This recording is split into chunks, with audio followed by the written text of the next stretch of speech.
मैं भावना एक साधारण सी महिला प्राइवेट स्कूल में पढ़ाने का काम करती थी। मेरी उम्र 25 साल हो चुकी थी और मेरी दुनिया मेरी माँ और 2 बहनों तक सीमित थी। घर में मैं सबसे बड़ी थी, लेकिन शायद मेरे बड़े होने का कोई खास मतलब नहीं था। मेरी तनख्वाह माँ के हाथों में जाती और उसने मेरी मेहनत से एक और प्रॉपर्टी खरीद ली थी। फिर भी जैसे जैसे वक्त बीता, मेरी जिम्मेदारियों में इजाफा हुआ, लेकिन मेरी जिंदगी वहीं ठहरी रही। मेरे काम से घर लौटने पर अक्सर ऐसा होता कि मेहमान आते और मैं चुपचाप अपने कमरे में चली जाती। एक दिन मैंने देखा, मेरी छोटी बहन सजी धजी उन मेहमानों का इंतजार कर रही थी। मैं समझ गई कि वे मेरे लिए नहीं, उसे देखने आए थे। मेरी उम्मीदें चुपचाप ढह गईं। वक्त गुजरता रहा। मेरी उम्र 30 की हो गई, लेकिन माँ ने मेरी शादी की बात कभी नहीं उठाई, बल्कि उसने मेरी छोटी बहन की शादी करवा दी और मैं पीछे छूट गई। माँ की सगी बेटियों की शादी हो गई, पर मैं वहीं अटकी रही। समय और तेजी से गुजरा। अब मैं 35 साल की हो चुकी थी, लेकिन माँ अब भी मेरी शादी की बात नहीं करना चाहती थी। मुझे अब साफ साफ समझ में आ गया कि मेरी माँ मुझे केवल कमाई का जरिया मानती थी। उसकी नजर में मैं बस सोने का अंडा देने वाली मुर्गी थी। मैंने आखिरकार अपने शहर की नौकरी छोड़ दी और दूसरे शहर में नया जीवन शुरू करने का फैसला किया। वहां मैंने किराए पर एक घर लिया और एक प्राइवेट स्कूल में पढ़ाना शुरू किया। लेकिन किस्मत ने यहां भी साथ नहीं दिया। कुछ ही महीने में स्कूल बंद हो गया, क्योंकि शिक्षकों को समय पर वेतन नहीं मिलता था। मैं भी बाकी शिक्षकों की तरह इस्तीफा देकर घर लौट आई। अब मेरे पास ज्यादा पैसे नहीं बचे थे। इस नई परिस्थिति से जूझते हुए मैंने अपने घर में ही ट्यूशन शुरू करने का सोचा। दरवाजे पर ट्यूशन क्लासेस का बोर्ड लगते ही कुछ ही घंटों में पहले विद्यार्थी का आगमन हुआ। धीरे धीरे 5-6 बच्चे पढ़ने आने लगे और जिंदगी दोबारा पटरी पर आने लगी थी। फिर एक दिन एक 15 साल का लड़का अभिषेक मेरे पास पढ़ने आया। उसकी उम्र बाकी बच्चों से ज्यादा थी, इसलिए उसने अपना ट्यूशन का समय अलग करवा लिया। पहले पहले तो सब ठीक था, लेकिन कुछ दिनों बाद उसकी हरकतों ने मुझे हैरान कर दिया। अभिषेक ट्यूशन में आते ही अपनी गोद में बैग रखकर मुझे देखता रहता। एक दिन जब मैं बोर्ड से पीछे मुड़ी, तो देखा उसकी नजर बोर्ड पर नहीं, मुझ पर थी। उसकी आंखों में कुछ अजीब सा था। और फिर उसकी गोद में रखे बैग की हलचल ने मेरी बेचैनी और बढ़ा दी।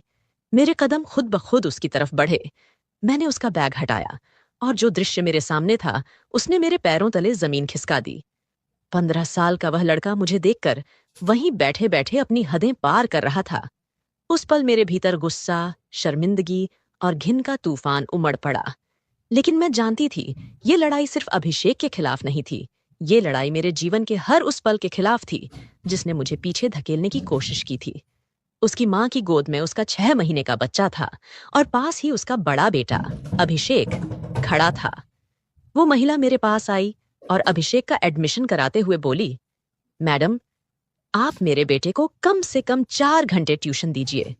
घर पर ये बहुत परेशान करता है और पढ़ाई में भी दिलचस्पी नहीं लेता। आपके डर से शायद ये थोड़ी पढ़ाई कर ले। उसने आगे कहा, मैं आपको एक्स्ट्रा क्लासेस के लिए कुछ ज्यादा पैसे भी दूंगी। अतिरिक्त पैसे किसे नहीं चाहिए होते। वैसे भी मेरा खुद का कोई परिवार नहीं था और न ही मुझे किसी पति को जवाब देना पड़ता था। इसीलिए मैंने खुशी खुशी उसके बेटे को एक्स्ट्रा क्लास देने के लिए हाँ कर दी। अगले ही दिन से अभिषेक ट्यूशन आने लगा। मुझे जल्दी ही समझ में आ गया कि अभिषेक पढ़ाई में काफी होशियार है। बाकी बच्चों के जाने के बाद भी उसकी एक्स्ट्रा क्लास चलती रहती थी। ट्यूशन के दौरान अभिषेक बहुत सी अच्छी बातें करता था। उसके साथ समय कब बीत जाता मुझे पता ही नहीं चलता। शायद क्योंकि मैं भी अपनी जिंदगी में अकेली थी, तो उसकी बातें सुनकर मुझे भी कोई सहारा मिल गया था। ऐसे ही दिन बीत रहे थे। मैं जिस घर में रहती थी, उसकी ऊपरी मंजिल का एक कमरा पहले से ही टूटा हुआ था। अब वहां एक नया किराएदार आकर रहने लगा था, जो कि मेरी ही तरह अकेला था। एक शाम की बात है। 6 बजे के करीब अभिषेक अपने घर जाने के लिए निकला ही था कि तभी वह नया किराएदार मुझे चाय के लिए बुलाने आया।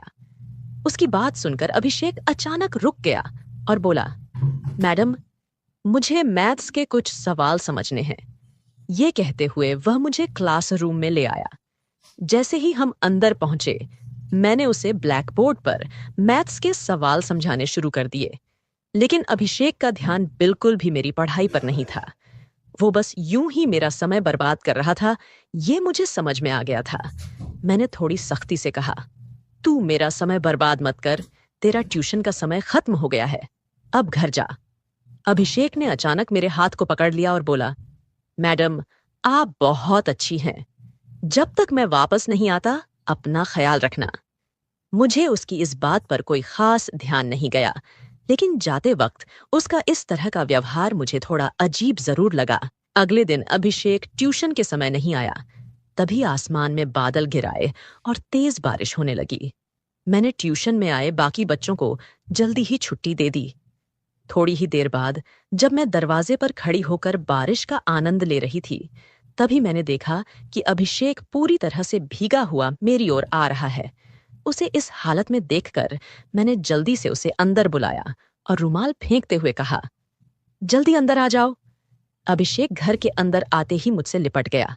उसकी इस अचानक हरकत से मैं हैरान रह गई। वो रो रहा था। मैंने उससे पूछा, क्या हुआ अभिषेक, क्यों रो रहे हो? उसने सुबकते हुए कहा, आज मम्मी ने मुझे मारा है, मैं अब घर वापस नहीं जाऊंगा। उसकी बातें सुनकर मेरा दिल पिघल गया।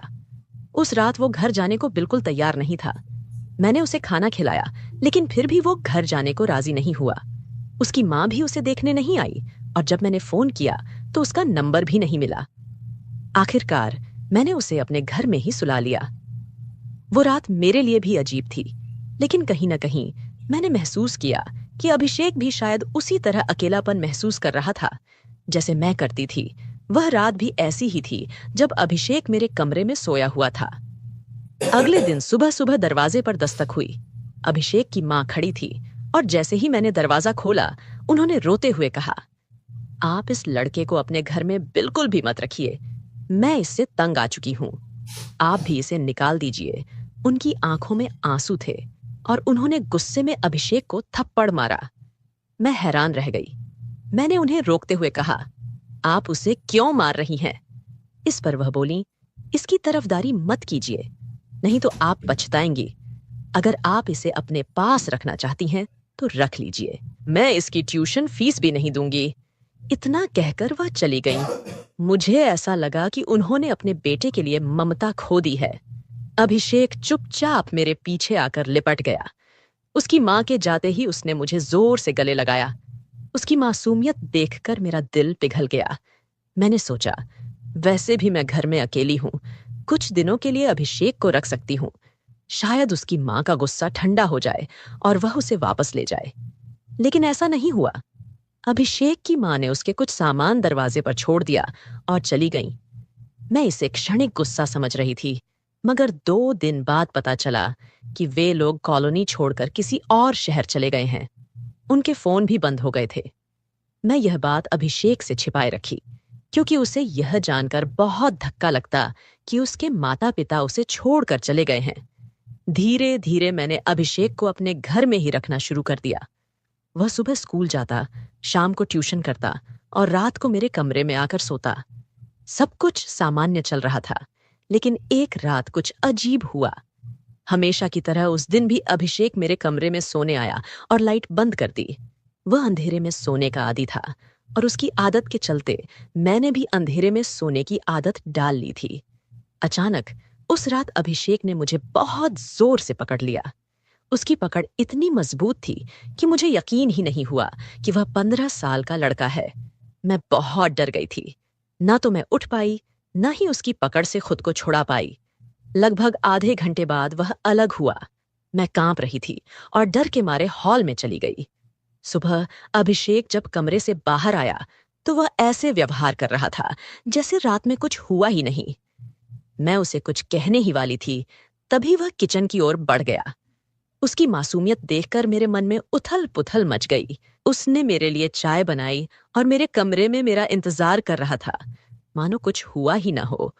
वो मेरे कमरे में था और अचानक उसे देखकर मैं थोड़ी शर्म से भर गई। फौरन बाथरूम की ओर बढ़ी, अंदर जाकर जल्दी से अपने कपड़े ठीक किए और फिर बाहर आई। बाहर आते ही मैंने अभिषेक से सवाल किया, अभिषेक, तुम्हारी तबीयत ठीक तो है ना? रात को तुमने मुझे इतनी जोर से क्यों पकड़ा था? अभिषेक ने बेहद शांत अंदाज में जवाब दिया, मैडम, शायद आपको कोई गलतफहमी हुई है। मैं तो जल्दी ही सो गया था। उसके जवाब से मुझे थोड़ी राहत मिली। लगा कि शायद वो सब कुछ नींद में हुआ होगा। मैंने उस बात को और ज्यादा तूल नहीं दी। कुछ देर बाद अभिषेक स्कूल चला गया। दोपहर को जब वो घर आया तो रोज की तरह ट्यूशन के लिए बैठ गया। अब मैं उसकी एक्स्ट्रा क्लास नहीं ले रही थी। उस दिन बाकी बच्चे चले गए, मगर अभिषेक काफी देर तक रुका रहा। मैं उसे बोर्ड पर गणित के कुछ सवाल समझा रही थी और मेरी नजर बोर्ड पर ही थी। अचानक जब पीछे मुड़कर देखा तो अभिषेक की हालत कुछ अजीब लगी। उसकी नजर पढ़ाई पर नहीं थी और वो अपनी गोद में बैग रखे किसी अजीब हरकत में लगा हुआ था। मैंने तुरंत तेज आवाज में कहा, अभिषेक। उसकी हरकतें देखकर मैं थोड़ी हिल गई। मेरे दिमाग में सवाल उठने लगे। कल रात जो हुआ, क्या वो सच में नींद में था या जानबूझकर किया था? मैंने उसके बारे में ज्यादा सोचना छोड़ दिया, पर मन में शक बरकरार था। उसी दिन मैंने उसकी मां को फोन करने की कोशिश की, लेकिन हमेशा की तरह उसका फोन बंद था। मैं नहीं चाहती थी कि अभिषेक के नाजुक मन पर कोई गलत असर पड़े, इसलिए उसके माता पिता के बारे में कुछ नहीं कहा। अभिषेक को अपने घर में रखने का मेरा फैसला अब भारी गलती लगने लगा था, लेकिन तब मुझे इसका एहसास नहीं हुआ। फिर उसी रात अभिषेक मेरे पास सोया। उसने मुझे कुछ इस तरह से पकड़ा कि मुझे लगा जैसे वो 15 साल का लड़का अब मेरी जान ही ले लेगा। उसकी पकड़ इतनी जोरदार थी कि मैंने खुद को छुड़ाने की कोशिश की, मगर वो छोड़ने को तैयार नहीं था। अगले दिन जब मैंने अभिषेक से उसके इस व्यवहार के बारे में पूछा तो उसने कहा, मैडम, शायद आपने सपना देखा होगा। उसकी इस बात से मुझे ऐसा लगा कि वो 15 साल का लड़का एक 35 साल की औरत को झूठा साबित कर रहा था। एक पल को मैंने सोचा कि शायद सच में मैंने सपना देखा हो, मगर उसी दोपहर जब एक्स्ट्रा क्लास में अभिषेक को अपनी गोद में बैग रखे देखा तो मुझे फिर से शक हुआ। पहले कभी मैंने उसे ऐसी हरकतें करते नहीं देखा था। मैंने सोचा कि इस बार उसे पकड़ना चाहिए। जैसे ही उसकी हलचल मुझे दिखी, मैंने झटके से बैग हटाया। तब मैंने देखा कि अभिषेक की मुट्ठियां कसकर बंधी हुई थीं और उसकी नजरों में कुछ अजीब सा भाव था। उसकी वो नजरें देखकर मेरे रोंगटे खड़े हो गए। उसी वक्त ऊपर की मंजिल पर रहने वाले किराएदार विजय घर आए थे। वो अक्सर जब भी कुछ नया लाते तो मुझे भी देने आते थे। उस दिन भी वो मार्केट से सब्जियां लाकर मेरे घर देने आए थे। विजय ने जब अभिषेक का व्यवहार देखा तो वो भी थोड़ा असमंजस में आ गए। उन्होंने मुझसे पूछा, अभिषेक ठीक है ना? मैंने अभिषेक की नजरों से बचाकर विजय को धीरे से सारा हाल बताया। अभिषेक के बारे में सुनते ही विजय को उस पर दया आई। वह सोचने लगा कि एक बच्चा जिसके माँ बाप उसे छोड़ चुके हों, किस तरह से अकेलापन महसूस करता होगा।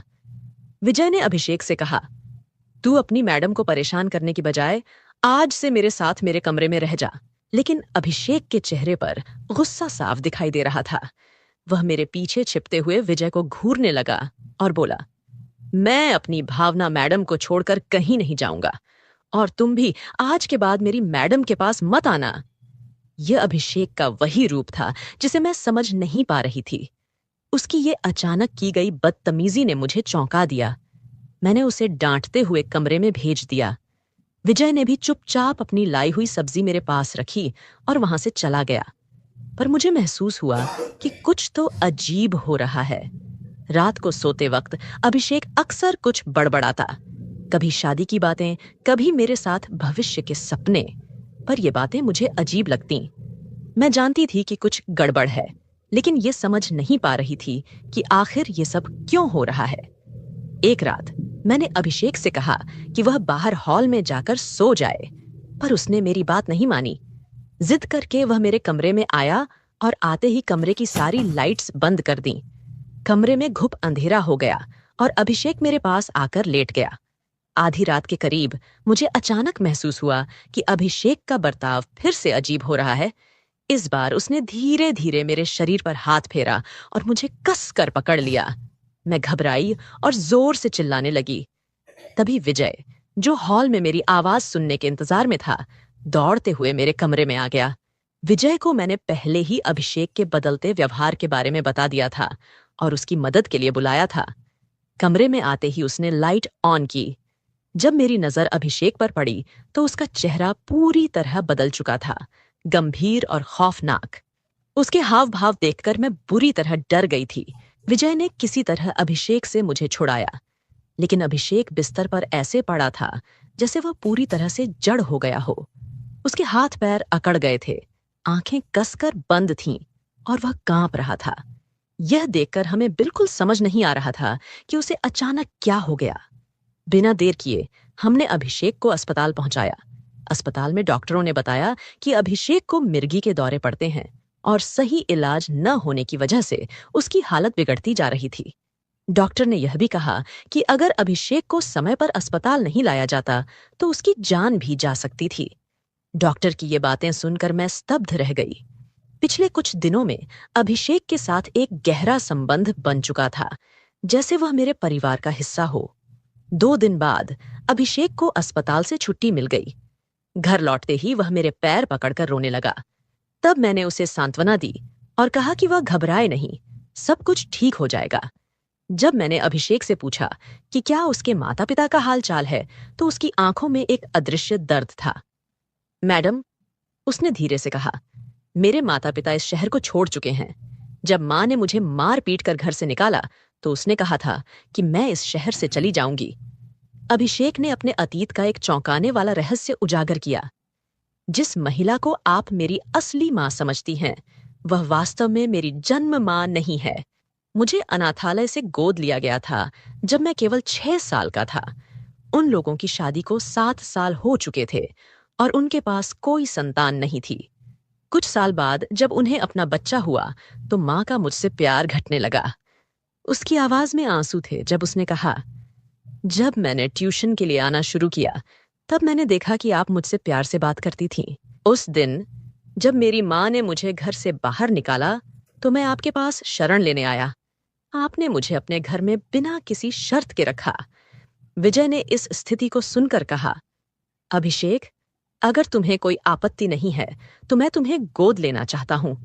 विजय और मैंने अपनी अपनी कहानियां साझा की।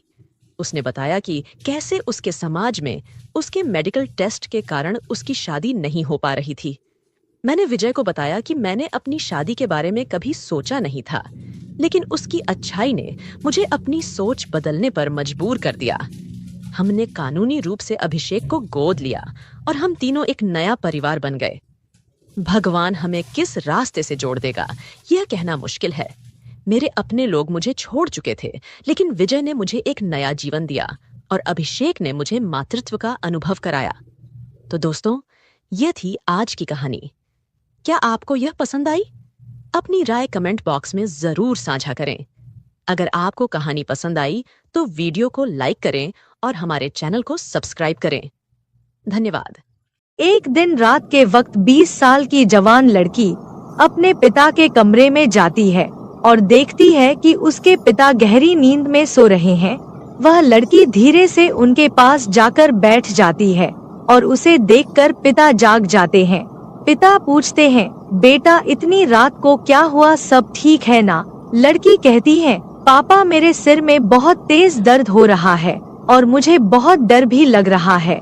क्या मैं आपके पास सो सकती हूँ? पिता मुस्कुराते हुए कहते हैं, बिल्कुल बेटा, कोई बात नहीं, आप आराम से सो जाओ, मैं यही तुम्हारे पास हूँ। पिता लड़की को बिस्तर पर सुला देते हैं और उसके सिर को प्यार से सहलाने लगते हैं। इससे लड़की को तुरंत आराम महसूस होता है और वह धीरे धीरे सोने लगती है। उस दिन पिता ने थोड़ी बहुत ड्रिंक भी की होती है। नमस्कार दोस्तों, स्वागत है आपका हमारे चैनल पर। आज की कहानी आपको चौंका देगी और आप सोचने पर मजबूर हो जाएंगे कि एक पिता और बेटी ऐसा काम कैसे कर सकते हैं। अगर आप हमारे चैनल पर नए हैं तो कृपया सब्सक्राइब जरूर करें ताकि आप हमारी ऐसी और भी कहानियां मिस न करें। तो चलिए दोस्तों, शुरू करते हैं आज की यह सच्ची कहानी, जो मध्य प्रदेश के सागर जिले की है। इसी जिले के एक गांव में छगन लाल नाम का एक आदमी अपने 3 बच्चों के साथ रहता था। छगन लाल की पत्नी की लंबी बीमारी के बाद मौत हो गई और 1 साल से घर की स्थिति बेहद कठिन हो गई थी। उसकी बड़ी बेटी की उम्र 20 साल, छोटी बेटी की उम्र 14 साल और सबसे छोटे बेटे की उम्र 9 साल थी। पत्नी के इलाज में सारी जमा पूंजी खत्म हो गई थी और अब छगन लाल कर्ज में डूबा हुआ था। आर्थिक स्थिति दिन ब दिन खराब हो रही थी और घर चलाना उसके लिए मुश्किल हो गया था। बच्चे भी अपनी माँ की याद में गुमसुम रहने लगे थे। छगन लाल के लिए उन्हें संभालना चुनौतीपूर्ण हो रहा था।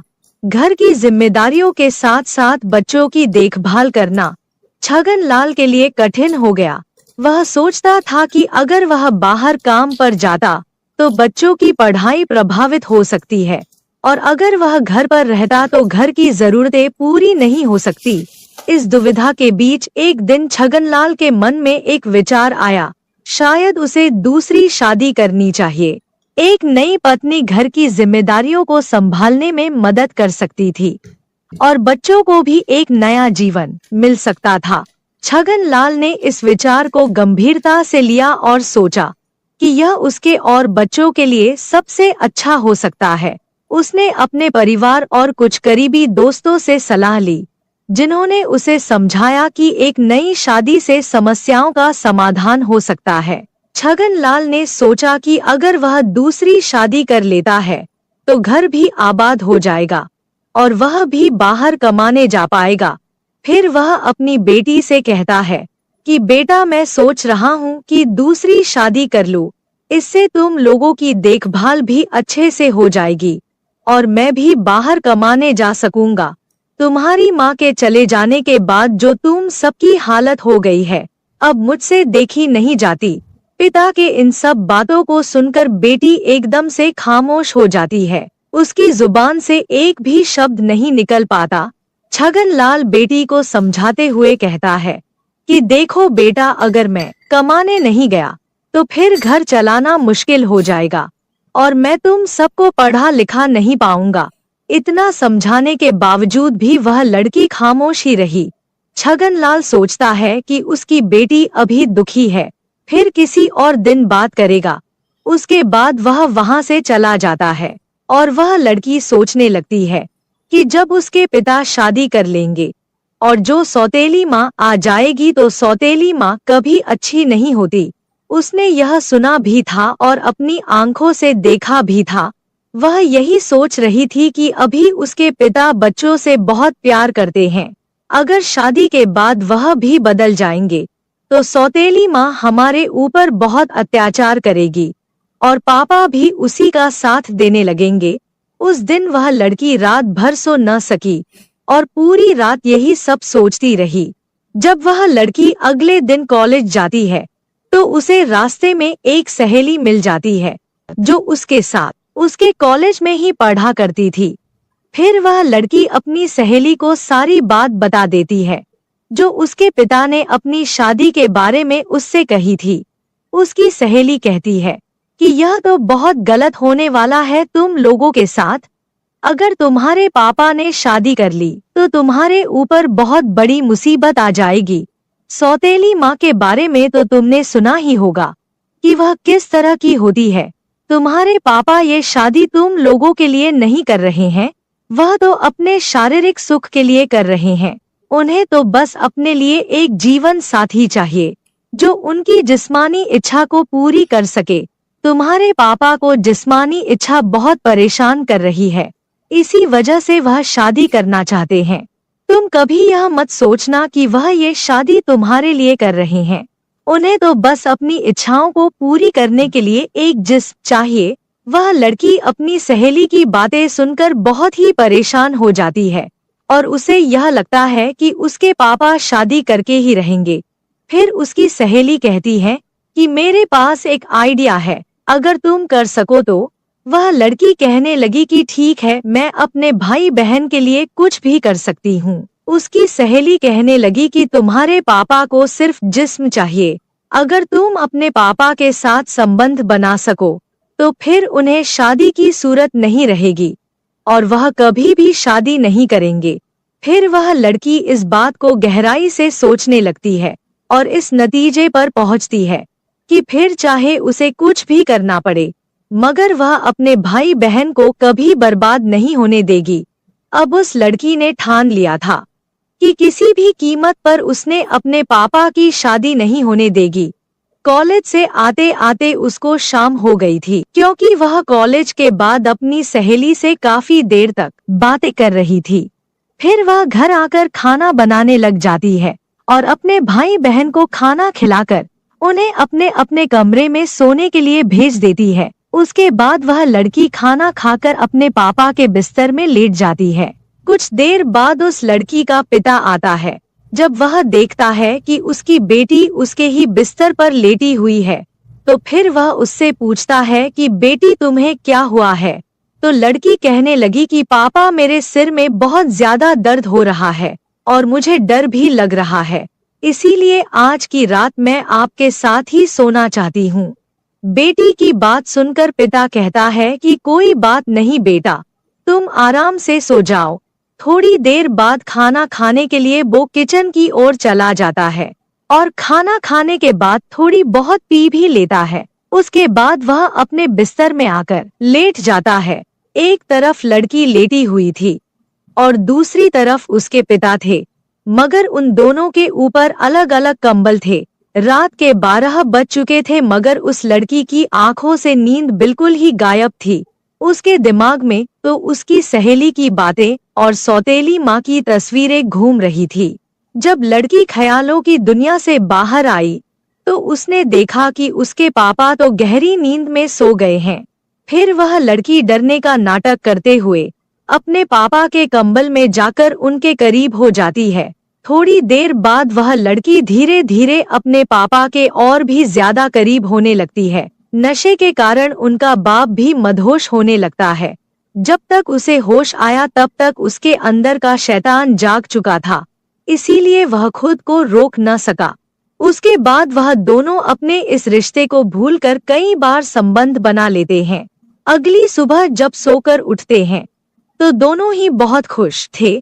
उन्हें किसी भी तरह की कोई शर्म या पछतावा नहीं था। उसके बाद तो यह सिलसिला आए दिन ही चलने लगा। अब तो वह लड़की भी इसकी आदी हो चुकी थी। जब भी उनका मन करता तो वह अपनी इच्छाओं को पूरी करते थे। इसी तरह दिन महीनों में बदलते चले गए और महीने बीत गए, पता ही नहीं चला। एक दिन उस लड़की की तबीयत खराब हो जाती है और उसे उल्टी और चक्कर आने लगते हैं। फिर वह लड़की चेक करवाने के लिए डॉक्टर के पास एक क्लिनिक पर जाती है। तब उसकी रिपोर्ट आई तो उसके पैरों के तले जमीन खिसक गई। डॉक्टर ने उसे बताया कि वह 2 महीने से प्रेग्नेंट है। उस लड़की के गांव के ही एक औरत उस क्लिनिक में साफ सफाई का काम किया करती थी। जब उस औरत को इस बात का पता चला तो फिर वह औरत पूरे गांव में ढिंढोरा पीट देती है। छगन लाल की कुंवारी लड़की मां बनने वाली है। धीरे धीरे यह खबर आग की तरह पूरे गांव में फैल जाती है। छगन लाल का अपनी ही बेटी के साथ नाजायज रिश्ता है। एक दिन उसकी सहेली उसके घर जाकर कहती है कि पूरे गांव में पता चल चुका है कि तुम प्रेग्नेंट हो। अपनी सहेली की यह बात सुनकर लड़की बहुत परेशान हो जाती है और उसे कुछ भी समझ नहीं आ रहा था कि अब वह क्या करे। वह सोच रही थी कि अब तो उसके पिता की बहुत बदनामी हो जाएगी और वह भी किसी को मुंह दिखाने लायक नहीं रहेगी। एक दिन शाम के वक्त वह लड़की मार्केट से कुछ सामान लेने चली जाती है तो रास्ते में उसे मोहल्ले के कुछ लड़के छेड़ने लग जाते हैं। अश्लील बातें करके उसको परेशान करने लगते हैं और उसका बहुत ही मजाक उड़ाते हैं। वह लड़की बहुत शर्मिंदा हो जाती है और सामान खरीद कर घर वापस आ जाती है। घर आ जाने के बाद वह लड़की रात का खाना बनाने लगती है। भाई बहन और अपने पिता को खाना खिलाकर अपने रूम में चली जाती है। उसके दिमाग में सिर्फ एक ही बात चल रही थी कि उसकी और उसके पिता की बहुत बदनामी हो रही थी। अवसर उठाकर कभी भी नहीं जी पाएगी। यही सब सोचते हुए रात के करीब समय एक 25 का था वो कदम उठाती है और रस्सी लेकर जंगल की ओर चली जाती है। जंगल में पहुंचकर वह अपने आप को फंदे से लटका लेती है और उसी गांव का एक आदमी जंगल की ओर जाता है तो वहां का मंजर देखकर उसके होश उड़ जाते हैं। जब पास जाकर देखता है तो कदम सन्न रह जाता है, क्योंकि वह लड़की उसी के गांव के में रहने वाले छगन लाल की बेटी थी। फिर वह आदमी इस खबर को पूरे गांव में फैला देता है। यह खबर उस लड़की के पिता को भी बताई जाती है। उस लड़की के पिता और गांव के सभी लोग जंगल की ओर चले जाते हैं और उन्हीं में से कोई पुलिस को भी फोन कर देता है। थोड़ी देर में पुलिस भी मौके पर पहुंच जाती है और उस लड़की को उतार कर उसका पोस्टमार्टम के लिए भेज देती है। जब पुलिस पूछताछ करना शुरू कर देती है तो पूछताछ के दौरान लोगों ने बताया कि यह लड़की पेट से थी, इसीलिए ही इसने आत्महत्या की है। एक आदमी ने तो यह भी बताया कि इस लड़की का अपने ही पिता के साथ नाजायज रिश्ता था और जो इस लड़की के पेट में बच्चा है वह भी इसी के बाप का है। लोग तरह तरह की बातें कर रहे थे और यह भी कह रहे थे कि भगवान ऐसे बाप किसी बेटी को भी न दे। पुलिस फिर छगन लाल को पकड़कर थाने ले जाती है और पोस्टमार्टम रिपोर्ट के आने का इंतजार करती है। इसी दौरान उस लड़की की सहेली को भी बुलाया जाता है और डर के मारे सारी बात वह लड़की बता देती है। तब तक पोस्टमार्टम रिपोर्ट भी आ जाती है और रिपोर्ट में साफ साफ लिखा हुआ था कि वह लड़की 2 महीने की प्रेग्नेंट थी। अब पुलिस छगन लाल से पूछताछ करना शुरू कर देती है। उसने इस बात को जल्द ही कबूल कर लिया कि उसने अपनी ही बेटी के साथ पिछले 5-6 महीनों से नाजायज संबंध थे। उसके बाद छगन लाल को अरेस्ट करके उसे कोर्ट में पेश किया जाता है और उसे 2 साल की सजा सुनाकर जेल में डाल देते हैं। दोस्तों कहते हैं कि बाप और बेटी को भी ज्यादा देर तक एकांत में नहीं रहना चाहिए, नहीं तो मन में गंदे विचार आ जाते हैं। अगर गंदे विचारों ने किसी के मन में एक बार घर बना लिया तो फिर उसे भगवान भी नहीं बचा सकते। फिर वह इंसान कुछ ऐसा कर बैठता है जिसके कारण पवित्र रिश्ते भी पवित्र शर्मसार हो जाते हैं। दोस्तों, इस कहानी को सुनाने का मकसद आपकी भावनाओं को ठेस पहुंचाना नहीं है, बल्कि आप लोगों को जागरूक और सचेत करना है। तो दोस्तों, यह थी हमारी आज की कहानी। कैसी लगी हमें कमेंट करके जरूर बताएं और यह भी बताएं कि आपको किसकी गलती लगती है, पिता की, बेटी की या फिर उसकी सहेली की जिसने उस लड़की को यह गंदा मशवरा दिया था। अगर कहानी अच्छी लगी हो तो चैनल को सब्सक्राइब और वीडियो लाइक जरूर कीजिएगा।